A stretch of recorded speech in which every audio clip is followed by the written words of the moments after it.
city. The streets were lined with beautiful homes, all built of green marble and studded everywhere with sparkling emeralds. They walked over a pavement of the same green marble, and where the blocks were joined together were rows of emeralds set closely and glittering in the brightness of the sun. The window panes were of green glass. Even the sky above the city had a green tint, and the rays of the sun were green. There were many people, men, women, and children, walking about, and these were all dressed in green clothes and had greenish skins. They looked at Dorothy and her strangely assorted company with wondering eyes, and the children all ran away and hid behind their mothers when they saw the lion. But no one spoke to them. Many shops stood in the street, and Dorothy saw that everything in them was green. Green candy and green popcorn were offered for sale, as well as green shoes, green hats, and green clothes of all sorts. At one place, a man was selling green lemonade, and when the children bought it, Dorothy could see that they paid for it with green pennies.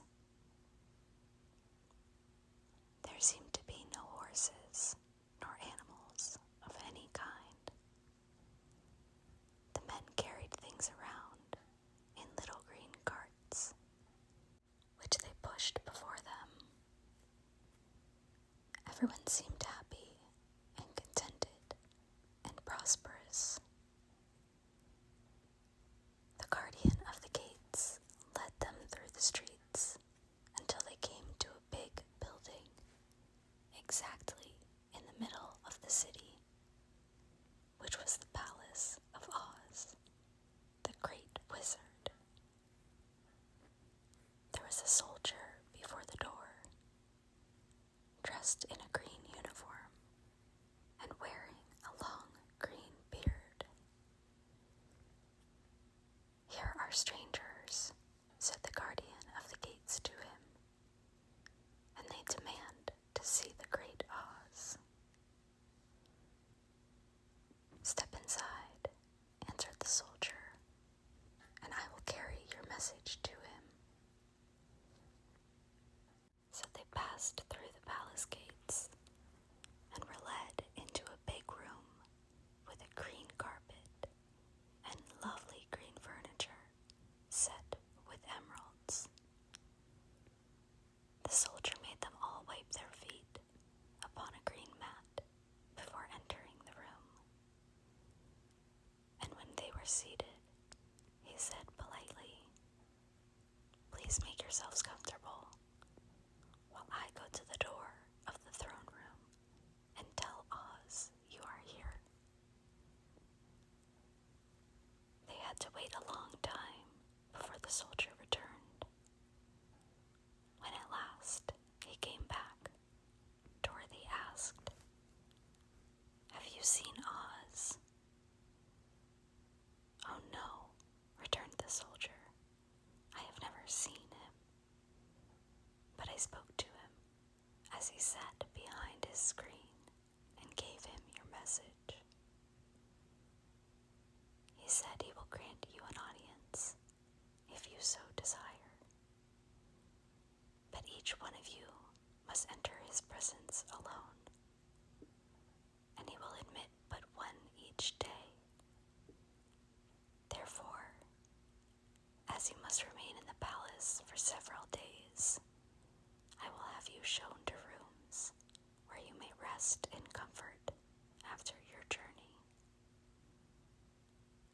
"Thank you," replied the girl. "That is very kind of Oz." The soldier now blew upon a green whistle, and at once a young girl, dressed in a pretty green silk gown, entered the room.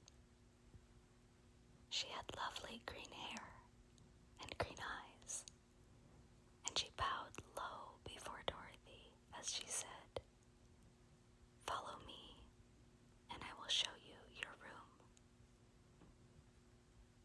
So Dorothy said goodbye to all her friends except Toto, and taking the dog in her arms, followed the green girl through 7 passages and up 3 flights of stairs until they came to a room at the front of the palace. It was the sweetest little room in the world, with a soft, comfortable bed that had sheets of green silk and a green velvet counterpane. There was a tiny fountain in the middle of the room that shot a spray of green perfume into the air, to fall back into a beautifully carved green marble basin. Beautiful green flowers stood in the windows, and there was a shelf with a row of little green books. When Dorothy had time to open these books, she found them full of queer green pictures that made her laugh. They were so funny. In a wardrobe were many green dresses made of silk and satin and velvet, and all of them fitted Dorothy exactly. "Make yourself perfectly at home," said the green girl, "and if you wish for anything, ring the bell. Oz will send for you tomorrow morning." She left Dorothy alone and went back to the others. These she also led to rooms, and each one of them found himself lodged in a very pleasant part of the palace. Of course, this politeness was wasted on the Scarecrow, for when he found himself alone in his room, he stood stupidly in one spot, just within the doorway, to wait till morning.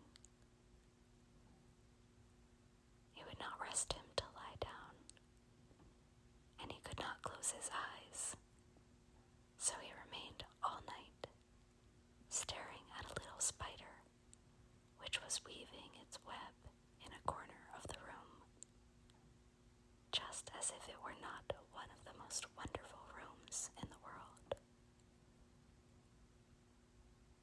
The Tin Woodman lay down on his bed from force of habit, for he remembered when he was made of flesh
As Dorothy entered, they looked at her curiously, and one of them whispered, "Are you really going to look upon the face of Oz the Terrible?"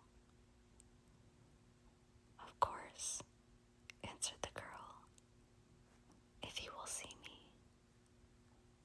"Oh, he will see you," said the soldier, who had taken her message to the wizard. Although he does not like to have people ask to see him. Indeed, at first he was angry and said I should send you back where you came from. Then he asked me what you looked like, and when I mentioned your silver shoes, he was very much interested. At last, I told him about the mark upon your forehead, and he decided he would admit you to his presence. Just then, a bell rang, and the green girl said to Dorothy, "That is the signal. You must go into the throne room alone." She opened a little door, and Dorothy walked boldly through and found herself in a wonderful place. It was a big, round room with a high arched roof, and the walls and ceiling and floor were covered with large emeralds set closely together. In the center of the room was a great light, as bright as the sun, which made the emeralds sparkle in a wonderful manner. But what interested Dorothy most was the big throne of green marble that stood in the middle of the room. It was shaped like a chair and sparkled with gems, as did everything else. In the center of the chair was an enormous head, without a body to support it, or any arms or legs, whatever. There was no hair upon his head, but it had eyes and a nose and a mouth, and was much bigger than the head of the biggest giant.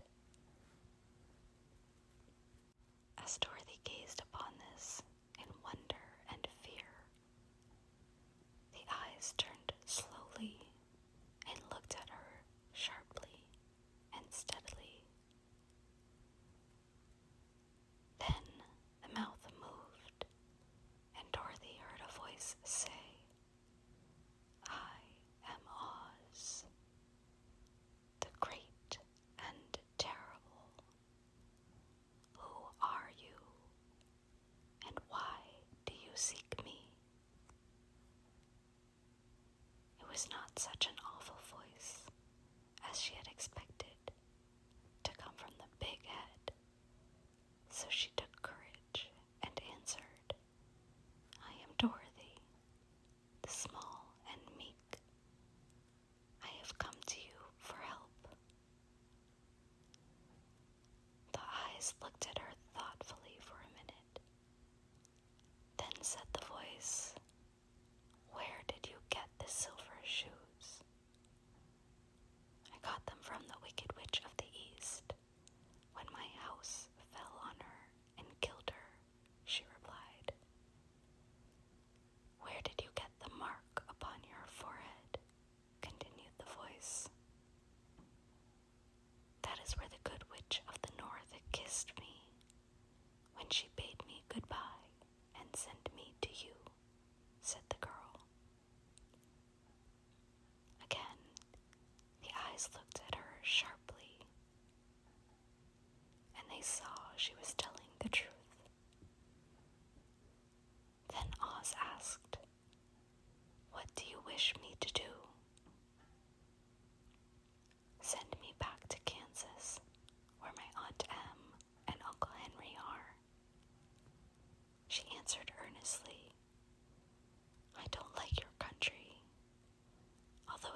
eyes winked 3 times, and then they turned up to the ceiling and down to the floor and rolled around so queerly that they seemed to see every part of the room. And at last, they looked at Dorothy again. "Why should I do this for you?" asked Oz. "Because you are strong, and I am weak. Because you are a great wizard, and I am only a little girl. But you are strong enough to kill the Wicked Witch of the East," said Oz. "That just happened," returned Dorothy simply. "I could not help it." "Well," said the head, "I will give you my answer. You have no right to expect me to send you back to Kansas unless you do something for me in return. In this country, everyone must pay for everything he gets. If you wish me to use my magic power to send you home again, you must do something for me first. Help me, and I will help you." "What must I do?" asked the girl. "Kill the Wicked Witch of the West," answered Oz. "But I cannot," exclaimed Dorothy, greatly surprised.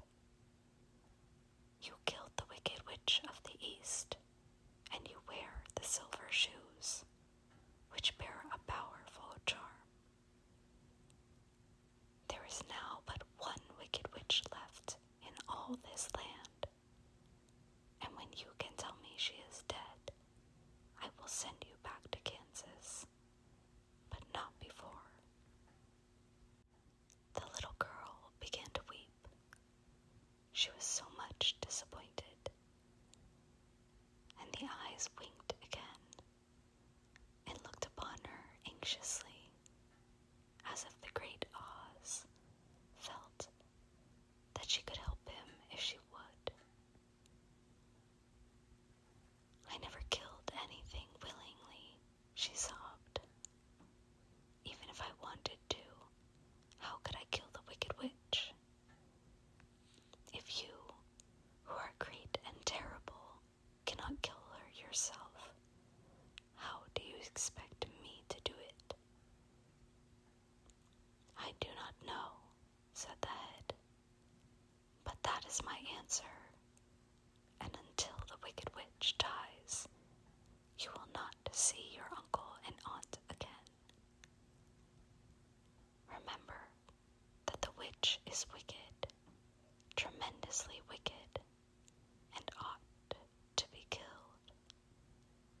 Now go, and do not ask to see me again until you have done your task."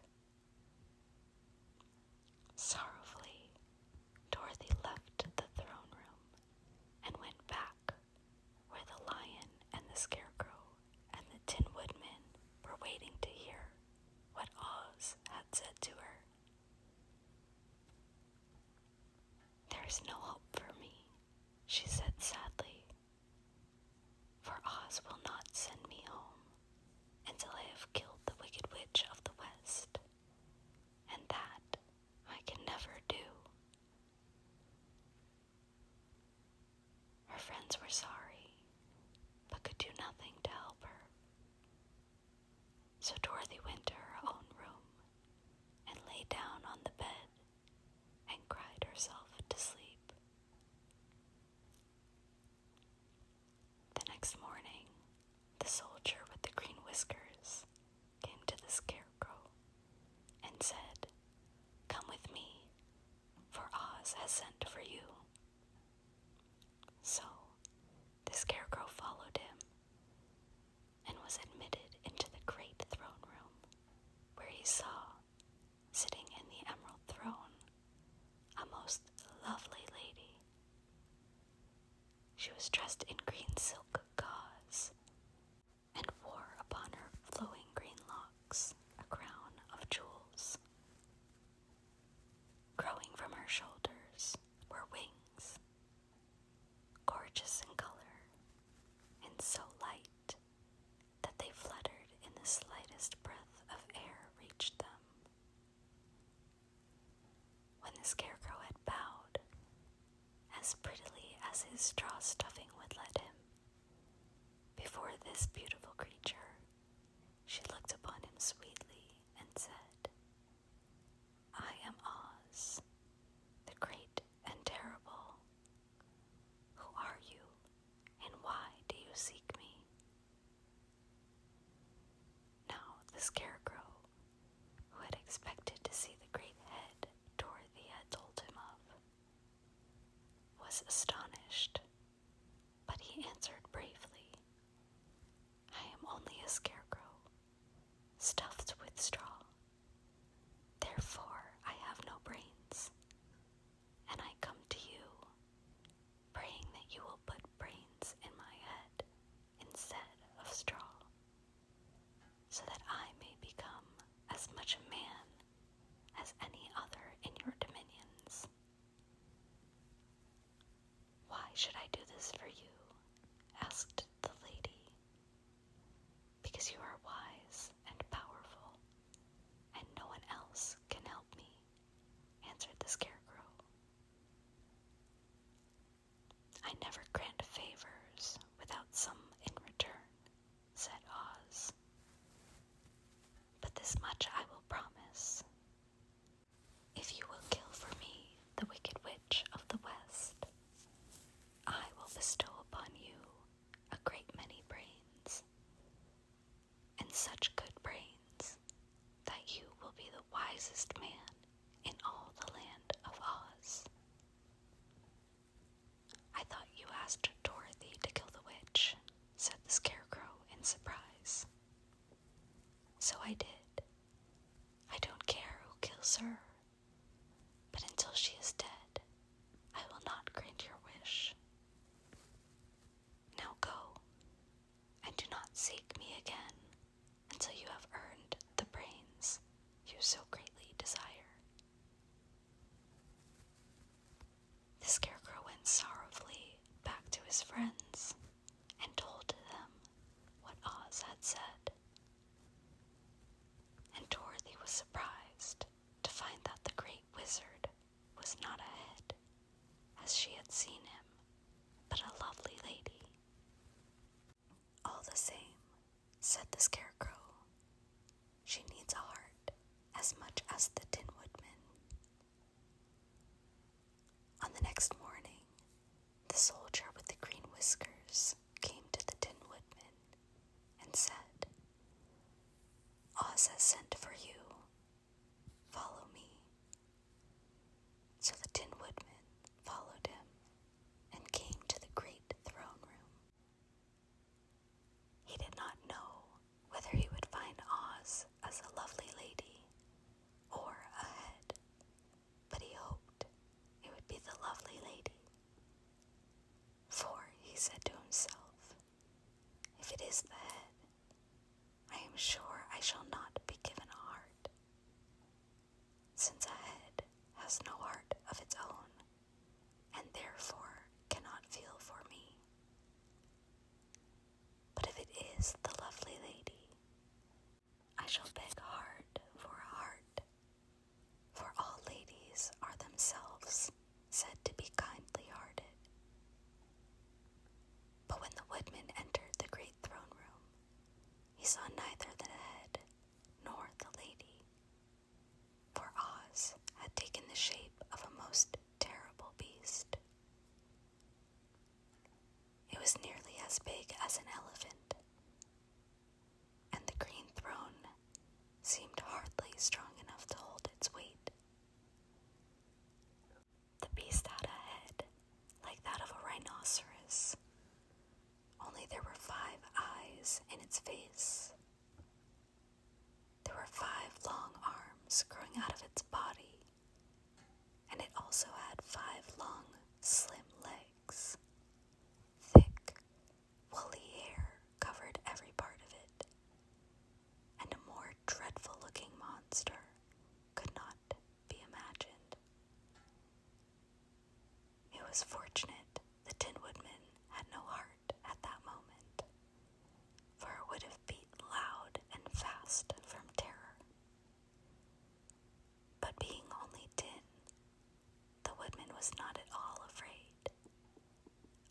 was much disappointed. "I am Oz, the great and terrible," spoke the beast, in a voice that was one great roar. "Who are you, and why do you seek me?" "I am a woodman, and made of tin. Therefore I have no heart, and cannot love. I pray you to give me a heart, that I may be as other men are." "Why should I do this?" demanded the beast. "Because I ask it, and you alone can grant my request," answered the woodman. Oz gave a low growl at this, but said gruffly, "If you indeed desire a heart, you must earn it." "How?" asked the woodman. "Help Dorothy to kill the wicked witch of the West," replied the beast. "When the witch is dead, come to me, and I will give you the biggest and kindest and most loving heart in all the land of Oz." So the Tin Woodman was forced to return sorrowfully to his friends and tell them of the terrible beast he had seen. They all wondered greatly at the many forms the great wizard could take upon himself. And the lion said, "If he is a beast when I go to see him, I shall roar my loudest and so frighten him that he will grant all I ask. And if he is the lovely lady, I shall pretend to spring on her, and so compel her to do my bidding. And if he is the great head, he will be at my mercy, for I will roll his head all around the room until he promises to give us what we desire.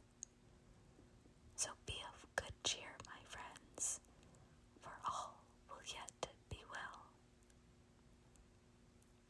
The next morning, the soldier with the green whiskers led the lion to the great throne room and bade him enter the presence of Oz. The lion at once passed through the door, and glancing around, saw, to his surprise, that before the throne was a ball of fire, so fierce and glowing he could scarcely bear to gaze upon it.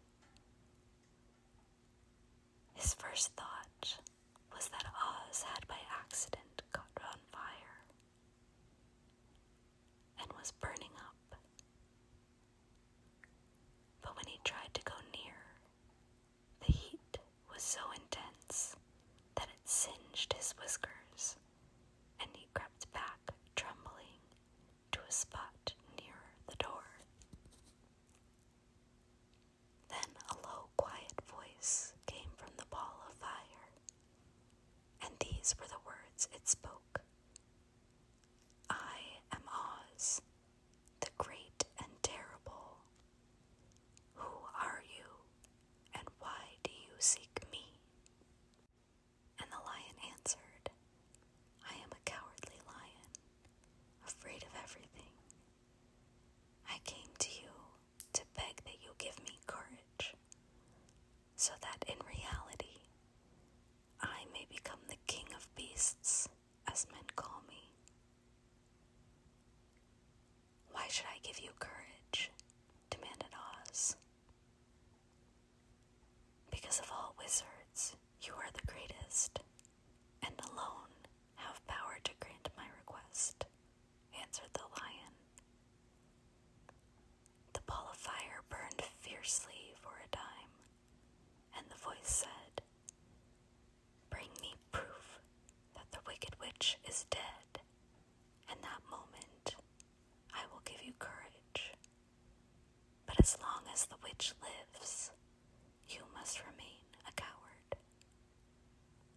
The lion was angry at this speech, but could say nothing in reply. And while he stood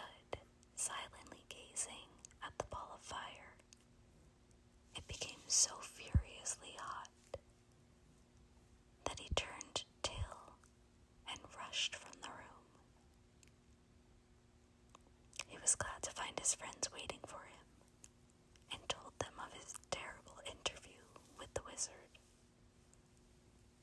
"What shall we do now?" asked Dorothy sadly. "There is only one thing we can do," returned the lion, "and that is to go to the land of the Winkies, seek out the wicked witch, and destroy her." "But suppose we cannot," said the girl. "Then I shall never have courage," declared the lion. "And I shall never have brains," added the Scarecrow. "And I shall never have a heart," spoke the Tin Woodman. "And I shall never see Aunt Em and Uncle Henry," said Dorothy, beginning to cry. "Be careful," cried the green girl. "The tears will fall on your green silk gown and spot it." So Dorothy dried her eyes and said, "I suppose we must try it. But I am sure I do not want to kill anybody, even to see Aunt Em again." "I will go with you, but I am too much of a coward to kill the witch," said the lion. "I will go too," declared the Scarecrow, "but I shall not be much help to you. I am such a fool. I haven't the heart to harm even a witch," remarked the Tin Woodman. "But if you go, I certainly shall go with you." Therefore it was decided to start upon their journey the next morning, and the woodman sharpened his axe on a green grindstone and had all his joints properly oiled. The Scarecrow stuffed himself with fresh straw, and Dorothy put new paint on his eyes that he might see better. The green girl, who was very kind to them, filled Dorothy's basket with good things to eat, and fastened a little bell around Toto's neck with a green ribbon. They went to bed quite early and slept so soundly until daylight.